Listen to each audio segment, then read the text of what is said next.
हमारे यहाँ एक परंपरा है, हिंदू परंपरा। अगर किसी भी काम की शुरुआत होने से पहले हम मान से प्लीज रिक्वेस्ट है कि वो दीप प्रज्वलित करें।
Institute of Studies be speaking to us today about role of financial management in our life. We give them warm up round of the session. मैं मैम के बारे में थोड़ा बताना चाहूंगी। Doctor Pooja Gupta madam, associate professor of the BSS Institute of Advanced Studies।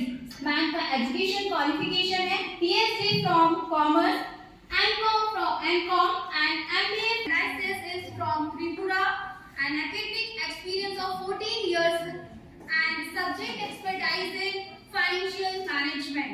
And ma'am का special subject में जो बताना चाहूंगी कि मैम बैचलर ऑफ एजुकेशन की मैम के पास डिग्रीज जो हम देख रहे हैं कि बहुत सारी डिग्रीज मैम के पास करेक्ट है, उसी के रिगार्डिंग में मैम से कुछ चंद लाइनें बताना चाहूंगी मैम के लिए। The more that you read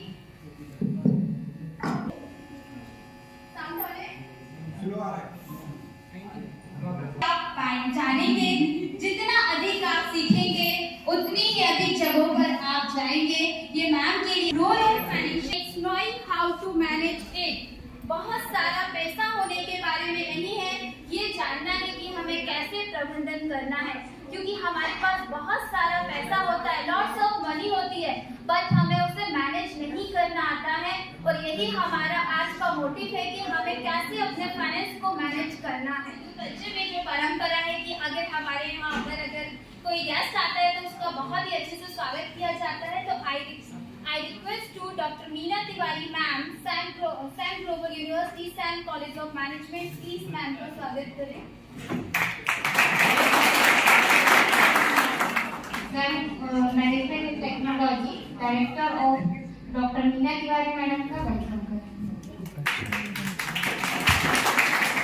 आपको पैसा क्यों चाहिए? Think before you say. एक minute. I don't want this vague answer. बिना पैसे के भी आप एंजॉय करेंगे। आज आपके पास पैसा नहीं है, लेकिन आपके माँ बाप आपको हर एंजॉयमेंट दे रहे हैं। मैं जानना चाहती हूँ, आप नहीं जरूरतें, आपकी जो जरूरत है आप मुझे नाम बोलो, मैं उस पर बात करूंगी। And remember, I have got chocolates. Whoever answers, you get one. So you have to raise your hand before you answer. Oh, fantastic. देखो, इसे कहते हैं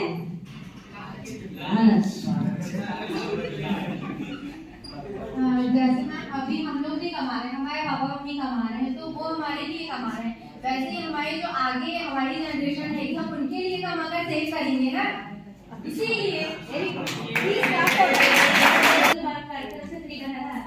कि वो अब बैठकर अपना जो चाहते हैं वो लेकर अपने ड्रीम्स कंप्लीट करना चाहते हैं।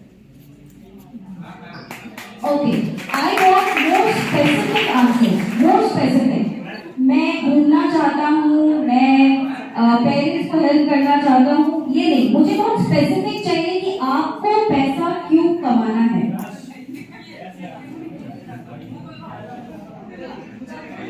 Good morning ma'am. अपने फाइनल असेट्स पूरे करने के लिए आपको इनकम जनरेट करना होता है। नॉर्मली सर्वाइव तो कर ही रहे हैं, बट अपने फाइनल असेट्स रहते हैं नॉर्मली। अगर आप जैसे कि बहुत से लोगों का सपना होगा कि नॉर्मली फोन लेना, खुद के इनकम से जनरेट करना, नॉर्मली कार लेना, घर लेना, प्रॉपर्टी, बहुत सारे एसेट्स हैं हमारे, सबके अलग अलग एसेट्स है, किसी को घूमना है, बहुत सारी चीजें। तो यही, thank you ma'am.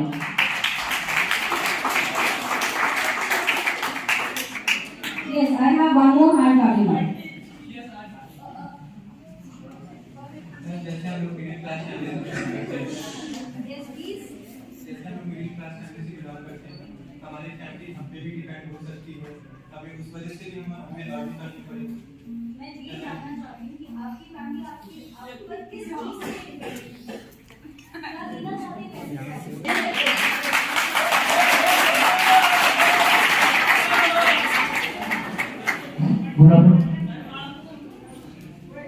Yes, please go ahead. पहले तो मैम अपना जो इकोनॉमिकल स्टेटस जो चल रहा है ना उसको हम और आगे बेटर करेंगे और इतना माने अपना इकोनॉमिकल स्टेटस अच्छा बना लेंगे ताकि जो गरीब लोग हैं उनको हम आगे चल के मदद भी कर सकते हैं और अपना लाइफ लग्जरी जी सकते हैं। एक मिनट। You mentioned आप underprivileged को help करना चाहते हैं? Yes, yes. That's your motive? Yeah. And the second, your आप आपस में बात करोगे उतना ही ज्ञान रह जाएगा जितना भी है। 2 मिनट आँख बंद करें और अपने दिमाग में ये चीज डालिए कि अगर मेरे पास पैसा होगा तो मैं क्या क्या करना चाहूँगा। Do you have a pen and paper? No ma'am. Mobile है? मोबाइल में नोट्स लिखने आते हैं? नोट वो मोबाइल निकालिए। आपकी जो भी 10 बेस्ट ड्रीम्स है अपने लिए पेरेंट्स के लिए नहीं, समाज के लिए नहीं, दुनियादारी के लिए नहीं, आपके अपने लिए छोटे से छोटा आपका dream 10 best dreams that you want to achieve by money. Then I'll come and talk. I'll give you 2 minutes. आपका ड्रीम आपका है, आपके बाजू वाले का नहीं है। बाय द वे, बिल्कुल लिखिए, क्योंकि जब आप लिखेंगे तब आपको समझ में आएगा कि मैं क्या कहने की कोशिश करूं। मैं फिर बोल रही हूँ, आपका ड्रीम और उसका ड्रीम एक नहीं हो सकता। And arrange your dreams in the order you want to achieve the most. तो आप ये बोल सकते हैं, मुझे इमीडिएटली मैं चाहता हूँ कि ये दरवाजा खुल जाए मैं भाग जाऊँ। कौन यस मैम। चाहिए? लेकिन यहाँ पर सेंसर नहीं करना। सेंसर? हम जाएंगे तब तो खुलेगा वहाँ। सेंसर उसमें लगे रहेगा।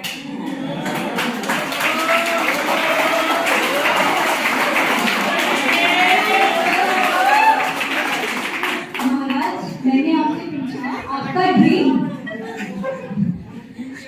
ड्रीम है कि आप क्लास से भाग जाएं? नहीं मैम, आप बोलिए ना कि आपने ये बोला था मैम, ये मेरा ड्रीम थोड़ी ना कि मैं क्लास से भाग जाऊं। Okay, are you done?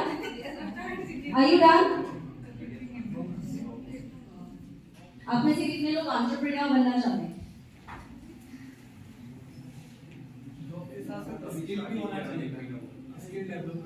हम उस पे आ गए, पर पहले मैं फाइनेंस की बात करूंगी, क्योंकि आज मैं जो लेक्चर देने आई हूँ वो फाइनेंस पे देने आई हूँ। हम सब आज मैं आपको कुछ एक टॉपिक्स बताने आई हूँ। आप चाहे कोई से भी फील्ड के हो, चाहे आप साइंस फील्ड के हो, चाहे आप आयुर्वेदा में कुछ अपना ग्रेजुएशन कर रहे हैं या बीकॉम से हैं या बीएससी से हैं, आप दुनिया में कोई सी भी पढ़ाई कर लीजिए। जिस दिन आपको जॉब मिलेगा, एक जो ख्वाहिश होती है ना जॉब की, मुझे जॉब चाहिए, मुझे हाई पेड जॉब चाहिए, वो सिर्फ इसलिए होती है कि आप अपनी जरूरतें और अपनी चाहतों को पूरा करना चाहते हैं। So there is a difference. जरूरतें हैं,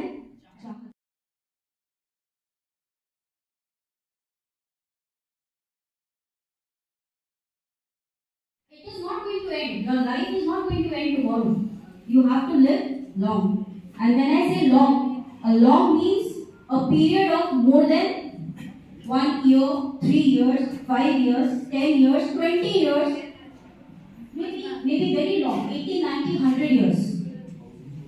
तो जब मुझे मालूम है कि मैं जब 80 साल की हो जाऊंगी, तब तक के लिए मुझे पैसा चाहिए, क्योंकि 80 साल के बाद सिवाय खाने के लिए खिचड़ी मिलने के और कुछ नहीं बचेगा। बराबर है, तभी मैंने खिचड़ी बोला, वही कर सकते हैं। Right right. बेटा डायबिटीज इतनी प्रोमिनेंट है, हलवा खाने नहीं मिलेगा आपको। मैं कुछ भी मेरे साथ कोई प्रॉब्लम नहीं है। अच्छा शुगर फ्री हलवा क्या मतलब है? पहले इतने हेल्दी रहोगे तब तक कुछ ना। Alright. So I really wish that you live for 80 years with no diabetes, no BP, nothing doing. But उसके लिए अगर आपको ये हेल्दी रहना है तो आपको फाइनेंशियल प्लानिंग करनी पड़ेगी। जैसा कि आपके फ्रेंड ने बोला, आज अगर पूरा खर्चा कर दूंगा तो कल के लिए क्या बचाऊंगा। यहाँ पे जो मेरा लेक्चर है वो इसी बात पे है, where are you going to invest. So ये वाली स्लाइड को मैं स्किप करती हूँ क्योंकि हम इस पे ऑलरेडी बात कर चुके हैं। Am I right? So by and large आप अपने पेरेंट्स के साथ जाओ, अपने स्पाउस के साथ जाओ, तो बाय एंड लार्ज ये 6-7 चीजों को छोड़ के आपकी लाइफ में जो एडिशनल चीजें होती हैं that's to be purchase by money. तो हमें पैसा सिर्फ इसलिए चाहिए कि हम इन चीजों को खरीद सकें। पैसा हमारी जरूरत नहीं है, लेकिन हमारी इच्छाओं को पैसे की जरूरत है, राइट? जितनी ज्यादा इच्छाएं करोगे उतनी ज्यादा आपको मेहनत करनी पड़ेगी to achieve them. There is no shortcut in life, no way. चाहे आप जॉब करो, एंटरप्रेन्योरशिप में जाओ, कुछ भी करो, मेहनत आपको पूरी करनी पड़ेगी, चाहे जॉब में है, चाहे आप अपना बिजनेस डालें। सबसे इंपॉर्टेंट चीज हम इन्वेस्टमेंट में क्या करते हैं, ये जो 3 चीजें आपको दिख रही हैं, time, risk and return. Time आपने मुझे बोला हम अभी करीब कुछ भी तो 60 साल जिंदा रहने वाले हैं, ऑलराइट, 60 इयर्स। टाइम है आपके पास, बहुत सारा टाइम है। अभी मैं आपको एक इक्वेशन भी दिखाऊंगी, आपको हैरानी होगी उस इक्वेशन को देख के, बिकॉज आप में से सब कितने लोगों ने मैथमेटिक्स नहीं पढ़ी है? अच्छा चलो, कितने लोगों को मैथ से डर लगता है? Very good, I am also one of them, don't worry. Right now आपने कंपाउंड इंटरेस्ट सुना? Okay, what I am going to show you is not a compound interest but a compounding effect. Hindustan में ही नहीं, हिंदुस्तान के बाहर भी जितने financial fields अभी मैं आपको बताऊंगी, सब जगह कंपाउंड इफेक्ट काम करता है। आप एक बार पैसा लगाते हो, पैसे पे मिलने वाले रिटर्न पर भी ब्याज मिलता है। एंड दैट्स हाउ कंपाउंडिंग का एक बहुत अच्छा फैक्टर होता है कि जितने लंबे टाइम के लिए आप पैसा लगाओगे उतना ही ज्यादा रिटर्न मिलेगा। क्यों? क्योंकि हम उस पैसे को निकाल नहीं रहे हैं, बार बार उसी के ऊपर हमें ब्याज मिलता जा रहा है, राइट? Common sense. एक छोटा सा कैलकुलेशन करते, लंबा चौड़ा नहीं बताऊंगी। 100 rupees, thank you for that sound effect. 100 rupees, 100 रुपए आपने लगाए बैंक में, सिंपल फंडा, बैंक में लगाए 100 रुपए। पहले साल अगर 4% इंटरेस्ट है तो पहले साल में आपको कितना मिलेगा? 104। आपने वो पैसा निकाला नहीं और 100 के बाद कोई इन्वेस्टमेंट भी नहीं किया, सरकार को बोला रख लो अपने पास, हम अभी नहीं निकाल रहे। अगले साल आपको कितना पैसा मिलेगा? 104 रुपए लगाने पे 108.4 1 करके देखो, सबके पास मोबाइल फोन है, उतना कैलकुलेटर चलता है। 104 इंटू 4/100 116 108.4 108.16। 2 साल में आपने सिर्फ 100 रुपए लगाए और आपको 8 रुपए वापस मिल गए बिना कुछ किए। ये है कंपाउंडिंग। अब यही चीज, सॉरी अभी आ रही हूँ आपको स्टॉक मार्केट की तरफ ही ले जा रही हूँ। पहले बैंक में चलते, फिर इंश्योरेंस पे चलेंगे, फिर स्टॉक मार्केट। मैं आपको इसलिए थोड़ा सा मेंटली प्रिपेयर कर रही हूँ, उन्हें नहीं मालूम कि मार्केट में पैसा कैसे काम करता है। आप जहां पर भी पैसा लगाते हैं मार्केट में, पैसा सिर्फ कंपाउंडिंग पे काम करता है, कंपाउंड इंटरेस्ट नहीं, कंपाउंडिंग। ब्याज पे ब्याज आपको मिलता है, वो तब मिलता है जब आप पैसा विड्रॉ नहीं करते। मार्केट से जब आप पैसा नहीं निकालते और उसको इंटैक्ट रहने देते हो संस्था के साथ, तो पैसे पे ब्याज मिलता जाता है। और एक लंबे समय के लिए इमेजिन करके देखिए, अगर आप 60 साल के लिए कोई पैसा इन्वेस्ट कर दें, 60 साल के बाद जब आप कंपाउंडिंग के बाद वो पैसा आपके पास ऑलमोस्ट 120 टाइम्स कन्वर्ट होकर आता है। 120 टाइम्स कन्वर्ट होकर आता है। वो मैं आपको अभी एग्जांपल दिखाता हूं। Okay, next slide. लूज। और ये जो 7% लोग होते हैं, ये कौन होते हैं? ये वो लोग होते हैं जो स्टॉक मार्केट के अंदर काम कर रहे होते हैं। Fantastic. Harshad Mehta was never working with stock market. He was also not working. He was a big time investor, a bull investor. I am talking of people who work in stock market. They are called as inside traders. जिन्हें सबसे पहले information मिलती है और वो उसका फायदा उठा के अपना प्रॉफिट बुक करते हैं और बाकी पूरी जनता को सफर करने देते हैं. Alright? Right. Now the thing is, can you move to the next slide please? Simple. आपको इसको बहुत ज़्यादा समझने की ज़रूरत नहीं है. Over a period of time inflation के कारण हमारे खर्चे कम होंगे कि बढ़ेंगे? बढ़ेंगे. महंगाई, इन्फ्लेशन मतलब महंगाई. महंगाई बढ़ेगी तो हमारी जो इनकम है वो क्या हो जाएगी? कम पड़ जाएगी. कम पड़ जाने के लिए अब हमें क्या चाहिए? हमें चाहिए एक सेकेंड सोर्स ऑफ इनकम. तो आपका इन्वेस्टमेंट जो आप करते हैं, जो आप पैसा बचाने की बात कर रहे हैं, फ्यूचर के लिए सेव करने की बात कर रहे हैं, तिजोरी में रखा पैसा या बैंक में 4% पे रखा पैसा आपको हेल्प नहीं करेगा. वो सिर्फ एक सेफ्टी कुशन है कि कल को अगर मुझे एकदम से किसी पैसे की ज़रूरत है तो मैं उसका इस्तेमाल कर लूँ. लेकिन बहुत लंबा अमाउंट बैंक में रखना बहुत बड़ा क्वेश्चन मार्क है. क्योंकि बैंक में रखा पैसा, वो बात सही है, सेफ है, आपको एक नॉमिनल अमाउंट का रिटर्न मिल रहा है. बट कुछ अमाउंट अगर आप थोड़ा सा रिस्क लेकर दूसरी जगह पर इन्वेस्ट करें तो आपके लिए एक फुल फ्लेज पोर्टफोलियो बनता है, जहां से आपको एक रेगुलर इनकम जनरेट होती है. रेगुलर इनकम जैसे आपकी सैलरी आती है. सैलरी आप मेहनत करके काम कर रहे हो, वहां से एक रेगुलर सैलरी आ रही है. इन्वेस्टमेंट आप सोच समझकर बहुत सारी जगहों पे पैसा लगा रहे हो, जहां से आपको थोड़ा थोड़ा करके एक रिटर्न मिल रहा है, जो आपकी इस सैलरी के साथ ऐड होकर आपके एक्सपेंसेस को मीट करने के लिए, आपके डिजायर्स और नीड्स को मीट करने के लिए पर्याप्त है. Alright, next slide please. You can skip this. Next चलते हैं. तो इन्वेस्टमेंट की जरूरत हमें इसलिए है क्योंकि महंगाई के कारण हमारा जो एक्सपेंस है वो ऊपर जा रहा है, और उसी महंगाई के कारण जितनी कमाई आप कर रहे हैं वो उसकी मार्केट वैल्यू, उस महंगे सामान को खरीदने के लिए जो वैल्यू, जिसे आप मनी वैल्यू कहते हैं, टाइम वैल्यू ऑफ मनी जिसे कहते हैं, ये शायद बीकॉम के बच्चों को मालूम होगा जो मैं बात कर रही हूँ. वक्त के साथ साथ पैसे की कीमत कम हो रही है, तो जो आप कमा रहे हो उससे जो पैसा जो आप खरीदोगे वो क्या हो रहा है? वो मगरमच्छ के मुंह की तरह कम बढ़ता जा रहा है. महंगाई बढ़ रही है, आमदनी का सोर्स जो है वो कम होता जा रहा है, जिसके कारण आपको ब्रिज करने के लिए इन्वेस्टमेंट करना जरूरी है. Okay, next slide please. ये स्लाइड अगर आप देखेंगे, मुझे नहीं पता आपको दिख रही है कि नहीं. आप चाहें तो इस क्वेश्चन को कॉपी कर सकते हैं घर में. आप में से कितने लोगों को एक्सेल चलाना आता है? सिंपल एक्सेल में आप इस फॉर्मूले को कॉपी कर लो. लॉजिक बता देती हूँ. यहाँ पे दो कंडीशंस दी हैं. एक व्यक्ति है जो 20 साल का है अभी, okay, 20 years, he is just 20 years and he is saving 20,000 rupees per year. एक साल में 20,000 रुपए बचा सकते हैं. रुपए महीना कमा रहे हैं, तो क्या हम 15 से 20,000 रुपए बचा सकते हैं?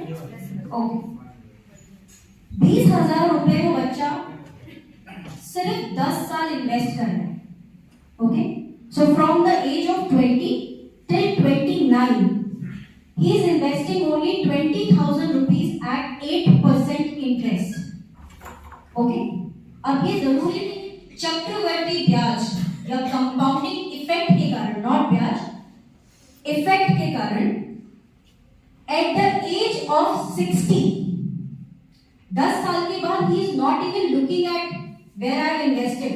It is kept with bank or with insurance or with PPF or with any other mutual fund, जितनी भी चीजें यहाँ पे अवेलेबल हैं जिनके बारे में अगली स्लाइड में मैं आपको बता दूंगी, आपका टोटल 8% अगर आप निकाल लेते हो रिटर्न, जब आपकी एज 60 इयर्स की हो जाएगी तो उसे पैसा मिल रहा है 34,600,000। पैसा लगाया कितना है? 2 लाख, और बिल कितना है? 34 लाख। कितना परसेंट रिटर्न हो गया? 34 डिवाइडेड बाय 2 कितना होता है? 70। 170% रिटर्न, 170% रिटर्न। ये है फाइनेंस, ये है वो मार्केट। आप उस मार्केट में हैं, बस आपको पता नहीं है। आप भी कमा सकते हो ये सब, लेकिन वही एक व्यक्ति जो 40 इयर्स का है, in the age of 31 years, अगर वो 40,000 रुपए कमा, you want to have water? 31, और तब मैं डबल द अमाउंट बचाने की कोशिश करी, यानी 20 नहीं, अब मैं 40,000 रुपए बचा रही हूँ। इसे हम कहते हैं पेंशन फंड में डाल दो। आपने सुना होगा, घर वाले बोलते हैं पेंशन फंड में डाल दो या रिटायरमेंट बेनिफिट फंड में डाल दो। 40,000 रुपए 31 इयर्स की एज में टिल 60 इयर्स, कितने साल हो गए? 30 साल। 30 साल 40,000 रुपए हर साल आप इन्वेस्ट कर रहे हो, सिर्फ 8% इंटरेस्ट पे। कितना टोटल इन्वेस्टमेंट हो गया? 12 लाख। 12 लाख रुपया जेब से गया, मिला कितना? 48, 49। कितना परसेंट रिटर्न हुआ? 4 टाइम्स 12 4 जा 48, और वहीं हमको 17 टाइम्स रिटर्न मिल रहा है अगर हम अर्ली एज में अपनी इन्वेस्टमेंट करना शुरू करें। M I right?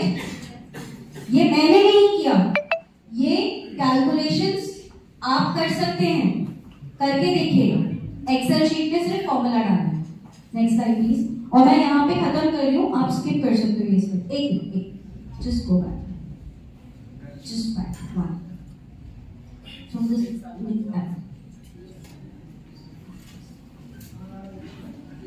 क्या आपको ये टर्म्स मालूम है? बाय एंड लार्ज, अगर नहीं मालूम इसका क्लिक ले लीजिए। आपके ऑफर लेटर्स में ये लिखा होता है। आपके ऑफर लेटर में अगर ये नहीं लिखा होगा तो जब आप कमाना शुरू करेंगे आपके पास एडवाइजर्स आएंगे और बोलेंगे इंश्योरेंस में पैसा लगा लीजिए, म्यूचुअल फंड में पैसा लगा लीजिए, यूलिप में पैसा लगा लीजिए, ईएलएसएस में पैसा लगा लीजिए। आपको इनके बारे में इंफॉर्मेशन होनी चाहिए। एनपीएस, ईपीएफ, पीपीएफ ये शॉर्ट फॉर्म्स हैं। आपके पास गूगल बाबा हैं, गूगल बाबा की शरण में जाइए और उनसे इसके बारे में थोड़ी इंफॉर्मेशन लेकर आइए। आपको ज्यादा ज्ञान नहीं चाहिए, लेकिन आपको पता होना चाहिए। जब आपके पास लोग आके बोल रहे हैं तो आपके पास इंफॉर्मेशन होनी चाहिए। So quickly all these things, next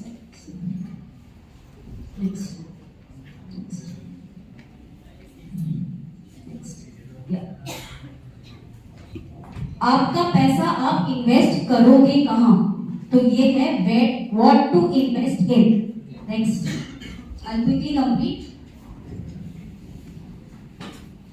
पैसा आप 2 जगह लगा सकते हो, या तो मार्केट में या रियल एस्टेट, या हम जिसे रियल एसेट कहते हैं। Okay, real asset, real asset मतलब जिनको छू सकते हो। Gold, silver, precious stones, arts. M F Husain की पेंटिंग्स करोड़ों की बिकती हैं, है ना? These are arts. लोग इसमें इन्वेस्ट करते हैं, उसकी एग्जीबिशन लगाते हैं। शायद वो आपके और मेरे जैसे लोगों के लिए नहीं है। That is for people who believe that artefacts में they can earn money. That is also very good entrepreneurship business. Okay, आप लैंड खरीदते हो, आप बिल्डिंग्स खरीदते हो, आप घर खरीदते हो। कुछ लोग घर बनाते भी हैं। उस तरीके के इन्वेस्टमेंट को हम रियल इन्वेस्टमेंट कहते हैं, क्योंकि वो एक ऐसे समय के लिए होता है जिसकी कोई गारंटी नहीं है, लेकिन अगर पैसा रिटर्न में आएगा तो मल्टीपल इफेक्ट्स में रिटर्न आता है उसमें। ओके, वहां 17-18% पे काम नहीं होता, वहां 100%, 150% पे काम होता है। ओके, तो आप डुप्लेक्स, अगर आप एक कंस्ट्रक्शन बिजनेस में हैं, ऑलराइट, आपका कंस्ट्रक्शन बिजनेस में, ओके, तो आपका जो प्रॉफिट होगा वो 17-18% पे आप प्रॉफिट नहीं कम करते, आप बात करते हो कम से कम 80%, 100%, 120%। तो आपका कंस्ट्रक्शन आज शुरू होके कल तो खत्म नहीं हो रहा, आपका कंस्ट्रक्शन आज शुरू होके it takes 5 years, 10 years, 15 years। उतने लंबे पीरियड के लिए अगर आपके पास पैसा है तो इन्वेस्ट करिए, आपको रिटर्न अच्छा मिलेगा। Gold, we all invest in gold. घर में, हमारे घरों में गोल्ड इन्वेस्टमेंट सबको ही करता है, रीजन कुछ भी हो, शादी है, कोई त्योहार है, लेकिन we all invest. Anybody who knows the gold price today without checking Google? 52, 84, who else? बिना गूगल को देखे 54, it's 58,500, right? 54, 24 karat gold, 24 karat gold, how much is it? 54 है, चलो 52 तो नहीं है, 52 तो हुए उसे जमाना हो गया बेचारे। By the way, I have seen the era when gold was only 2,500। क्या मैं उतनी पुरानी नहीं हूँ, लेकिन गोल्ड का प्राइस बहुत तेजी से बढ़ गया है। So 2,500, 24 कैरेट गोल्ड आज से तकरीबन 30 साल पहले ये रेट था, और 30 साल में जिसने उस जमाने में इन्वेस्ट किया होगा, पीरियड देखिए कितना, 30 years, राइट? 30 years में गोल्ड का प्राइस क्या हो गया, 54। तो जिसने उस जमाने में खरीदा होगा उसकी बल्ले बल्ले, you check out the return percentage, I am not telling, am I right? ऐसे ही हम बात करते हैं सिमिलर चीज पे। गोल्ड किस चीज में खरीदना चाहिए? ज्वेलरी,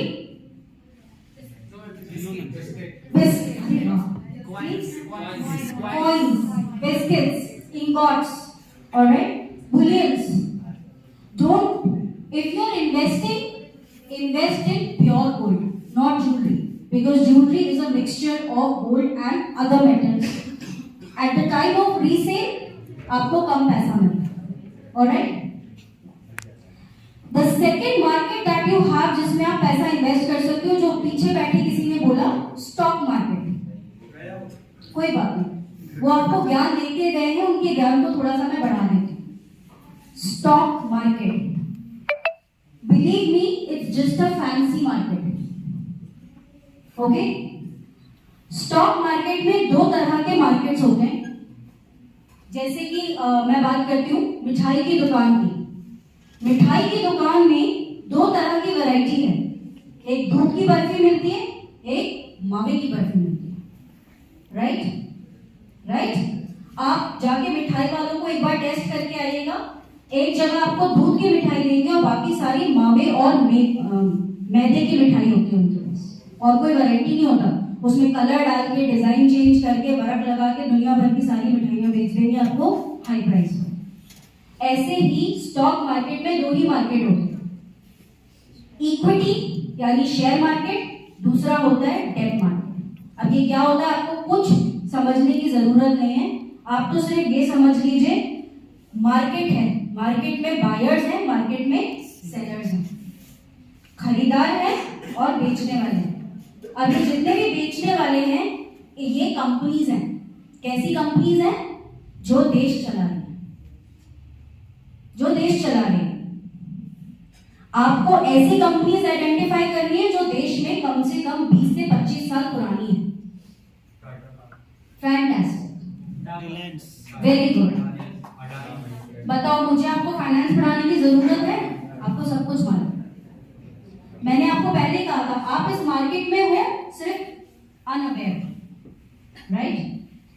ये जितनी प्रोमिनेंट कंपनीज आपके जबान पे टिकी हुई हैं, ये वो कंपनीज हैं जो मार्केट में अवेलेबल हैं।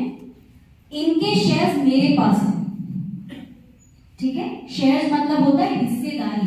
हम शेयरिंग करते हैं, टिफिन शेयरिंग करते हैं, क्या करते हैं, अपना टिफिन दूसरे के साथ बांट रहे हैं। तो ऐसे ही कंपनीज को जब पैसा चाहिए होता है तो कुछ मालदार लोग जो होते हैं उस कंपनी में इन्वेस्ट करते हैं और कंपनी उन्हें एक रसीद काट के देती है कि आपका इन्वेस्टमेंट इतना है, रसीद, that is a written document, ठीक है। और उस डॉक्यूमेंट को मुझ जैसे जो इन्वेस्टर्स होते हैं हम क्या करते हैं, आम पब्लिक में बेच देते हैं। तो स्टॉक मार्केट में there are sellers, there are buyers. आपको सिर्फ कंपनीज को आइडेंटिफाई करना है और उन कंपनीज के शेयर्स को खरीदना है। अब प्रॉब्लम है, मैडम खरीदे कैसे? उसके लिए होते हैं एक्सचेंज। मार्केट में एक टर्मिनल बना हुआ है जिसमें आप अपना ऑर्डर बुक कर सकते हैं। आप खरीदार बन के अगर मार्केट में उतरते हैं तो आप बायर कहलाते हैं। Obviously there be are available seller, make sense? तो एक्सचेंज मतलब क्या? कोई बहुत बड़ी चीज नहीं, आपके मोबाइल का टर्मिनल, आपके मोबाइल की स्क्रीन। आपको सिर्फ अपना एक ब्रोकर के साथ, वो ब्रोकर जिसको स्टॉक एक्सचेंज ने रजिस्टर करा है, जैसा कि एक बैंक का काउंटर होता है। एक बैंक में जब आपको कोई अकाउंट खुलवाना होता है तो आप किसके सीधे मैनेजर के कमरे में चले जाते हैं क्या? Where do you go? You go to a counter. Ma'am, do let me know whenever there's a times. और जब आप लोग भी बोर हो जाए तो हाथ खड़ा करके कह देना मैडम बस हमारा खत्म हो गया दिमाग, अब नहीं, ठीक है। जैसे हम बैंक में जाते हैं एक काउंटर होता है, ऐसे ही स्टॉक एक्सचेंज में ब्रोकर होते हैं, उनके काउंटर्स होते हैं। आपके शहर में तकरीबन 15 से 16 ब्रोकर्स हैं। कल्पतरु मल्टीप्लायर्स, एंजल ब्रोकर्स, निर्माण ब्रोकर्स, जहां पर ब्रोकिंग हाउसेस वर्ड लिखा होता है, ये स्टॉक मार्केट के रजिस्टर्ड मेंबर्स होते हैं जिनके साथ जाकर आप अपना डीमैट अकाउंट खुलवा लेते हैं। डीमैट का फुल फॉर्म होता है डीमटेरियलाइज्ड अकाउंट, जिसमें आप सॉफ्ट कॉपी में अपने शेयर्स को बेचते और खरीदते हो। आप में से कितने लोगों ने ड्रीम 11 प्ले किया? Very good. आप में से कितने लोग वीडियो गेम खेलते हैं, मतलब मोबाइल पे game? Fantastic. So most of you know how to use apps. Okay? Apps are user friendly. जो इंफॉर्मेशन लिखी होती है वो आपको भरना होता है। अगर खरीदार हो तो एक प्राइस देना होगा। अब प्राइस का कोटेशन कहाँ से लेकर आए भैया?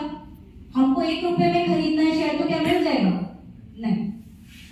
इसके लिए होता है स्टॉक एक्सचेंज का टर्मिनल, जैसे कि आपका BSE, NSE। आप इनकी वेबसाइट पे जाइए, जितनी भी कंपनीज होती हैं जिनके शेयर्स बिकने वाले होते हैं उन सबके प्राइसेस आपको वहां पे मिलेंगे। अब आप बोलोगे मैम 3500-3600 कंपनीज का हम डेटा कब तक खंगालेंगे? नहीं, जैसा कि अभी आप लोगों ने कुछ गिनी चुनी कंपनीज के नाम लिए, आप सबसे पहले शुरुआत ऐसी छोटी छोटी कंपनी, छोटे छोटे स्टेप से करते हो with investment in bigger companies. Alright, I am not taking you too much into stock market. Stock market में आप सिर्फ तभी उतरे जब आपके पास एक फुल प्रूफ एडवाइजर हो, जो आपको बता सके कि कहां पैसा लगाना है, कहां नहीं लगाना। कितने लोगों ने महाभारत के बारे में सुना है? वेरी गुड, अच्छा बताया आपने, देखा भी होगा, अच्छा तो बहुत आ रहा है। वेरी गुड, चलो घर में कुछ अच्छी बातें आपको सिखाई जाती है। बाय द वे, अगर अर्जुन के पास कृष्ण नहीं होते या महाभारत में कृष्ण नहीं होते तो क्या महाभारत पांडव जीत पाते? राइट? तो अगर आपके पास एक एडवाइजर नहीं है, आप अपने हिसाब से करोगे तो पॉसिबिलिटी है कि आप लॉस ज्यादा बड़ा करो। एडवाइजर्स वो होते हैं जिनको मार्केट के बारे में पूरी नॉलेज होती है, राइट? चाहे वो डेट मार्केट हो, डेट मतलब आप उधारी दे रहे हो कंपनीज को, शेयर मार्केट मतलब आप उनके पार्टनर बन रहे हो, शेयर कर रहे हो। Okay, I will close my slide here. अब मैं आ रही हूँ आपके लास्ट 10 मिनट्स लूंगी क्योंकि यहाँ पर मैं ये बताने के लिए भी आई हूँ कि आप जॉब मार्केट में जब एंटर करोगे तो जरूरी नहीं है कि जॉब मार्केट में आपको आपकी मनपसंद की जॉब मिले. Let me tell you, I was talking to Neena ma'am and I told her कि मैम मार्केट में जॉब्स की कमी नहीं है. बहुत सी जॉब्स हैं जिनके बारे में आपको पता ही नहीं है. फाइनेंस मार्केट एक ऐसा मार्केट है जहां पर आपको अनगिनत जॉब अपॉर्चुनिटीज है and let me tell you they are highly paid. क्योंकि फाइनेंस की रिक्वायरमेंट आज के जमाने में सबसे ज्यादा है, चाहे वो प्राइवेट बैंक्स हो. By the way finance market से आपको समझ थोड़ा सा बता दूं, insurance, bank, mutual funds, stock market, ये सब फाइनेंस फील्ड के अंतर्गत आते हैं. और एक एक चीज में अगर आप जाएंगे तो अनगिनत रोल्स हैं. फॉर एग्जाम्पल आप लोगों ने एक एग्जाम्पल दे दो. ट्रेनिंग्स दे रहे हैं. मैंने एक्चुअली इसके बारे में बहुत डीपली सर्च किया था, उनसे बात भी नहीं करी है, तो इसलिए बस मैंने आपसे पूछा. ठीक है, Internshala is a very good platform just like upgrade. उनके कोर्सेज आर रिकॉग्नाइज्ड, बट अगर हमारी पेइंग कैपेसिटी नहीं है तो क्या हम रुक जाएंगे? We'll find out an alternative. You know, go for Coursera, go for CFI. CFI is a chartered financial analyst institute. वो आपके बहुत सारे कोर्सेज ऐसे ही बहुत नॉमिनल फीस में देता है. पर्पस ये नहीं है कि आपके पास सर्टिफिकेट्स होना चाहिए, पर्पस ये है कि आपके पास स्किल भी होना चाहिए. Okay, ma'am, for giving me this opportunity to come and address this. Real investment, मुझे यहाँ जब मैम ने पूछा कि आपके ड्रीम्स क्या है, तो यहाँ सभी ने बोला था कि मेरा अपना खुद का घर हो. और घर जब आप परचेस कर रहे तो वो भी आपका रियल इन्वेस्टमेंट में आता है. तो मुझे आई थिंक यहाँ सभी लोग फाइनेंस में इन्वेस्ट करना चाहेंगे. जो मैम का आंसर आप लोग नहीं दे रहे थे वही मैं आपका क्लियर कर रही थी कि सभी के घर में गोल्ड इन्वेस्टमेंट होता है, तो वो भी एक इन्वेस्टमेंट है फाइनेंस का. तो थैंक यू मैम, आपने सभी को बताया. मंजिल का मुसाफिर चलता रहेगा, बस हम यूं ही मिलते रहें, बस हम यूं ही मिलते रहें. मेडल के द्वारा दी गई प्रेरणाओं का दीपक.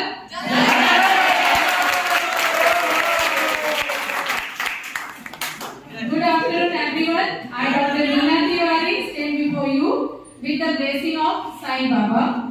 My sincere thanks to our management for getting valuable guidance and providing environment for educational development, due to which remarkable output in existing courses. I heartily thanks to our staff members, Professor Pooja Sahu, Miss Shraddha, Miss Suraksha, Miss Varsha, and Mr. Abhishek, your unlimited support and extending time for all activities to make the program successful.